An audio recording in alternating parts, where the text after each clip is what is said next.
Ignatius Loyola. Saat ini saya mau bercerita tentang Samuel dipanggil Tuhan. Saat Samuel masih muda, ia menjadi pelayan Tuhan bersama Imam Eli. Saat itu, Bapak Eli sudah tua, matanya sudah rabun. Jadi tidak bisa melihat dengan jelas. Pada suatu malam, Bapak Eli tidur di kamarnya dan Samuel tidur di bak suci. Ketika Samuel tidur, dia mendengar suara memanggil dia, "Samuel, Samuel." Lalu Samuel bangun dan lari ke tempatnya Bapak Eli. "Iya, Bapak.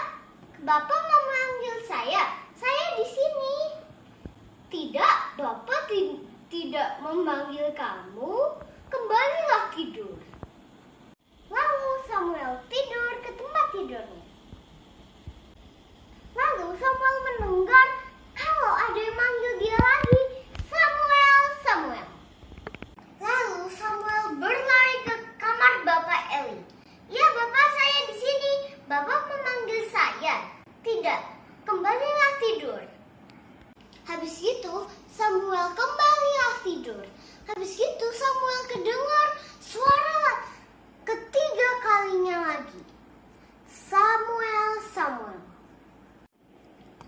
Lalu Samuel berlari ke kamar Bapak Eli. "Mungkin Bapak Eli lupa panggil saya." "Ya, Bapak, saya di sini. Bapak memanggil saya." Nah, Bapak Eli sadar kalau yang memanggil Samuel itu suara Tuhan. Lalu Bapak Eli bilang ke Samuel, "Kalau kamu mendengar ada yang memanggil kamu, katakan, 'Berbicaralah Tuhan, sebab hamba-Mu mendengar.'" Sekarang tidurlah kembali. Dan Samuel pun tidur kembali. Samuel mendengar suara memanggil dia lagi, "Samuel, Samuel." Lalu Samuel bangun dan Samuel bilang, "Berbicaralah Tuhan, sebab hamba-Mu mendengar." Dan Tuhan pun berbicara pada Samuel, "Sampaikan firman-Ku ke Bapak Eli." Keesokan harinya, Bapak Eli nanya ke Samuel, "Apa yang dikatakan Tuhan?" Kata Bapak Eli. Samuel mencerita semua yang dikatakan Tuhan ke Bapak Eli.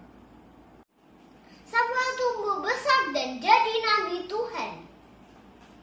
Teman-teman, dari cerita itu kita bisa belajar 3 hal. 1. Samuel dipakai Tuhan pas dia masih muda. Kalau kita dipakai Tuhan, jangan takut, ayo aja. 2. Tuhan berbicara pada Samuel. Kita tidak bisa mendengar suara Tuhan secara langsung. Kalau kita mau mendengar suara Tuhan, rajin-rajin membaca Alkitab. Jangan malas membaca Alkitab. Jadi rajin-rajin membaca Alkitab. 3. Samuel tidak cuma mendengarnya, tapi Samuel juga melakukannya. Sama kayak kita, tidak cuma mendengarnya, tapi kita juga lakukan.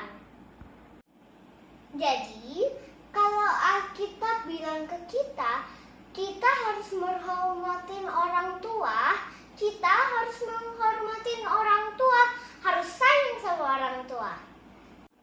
Kalau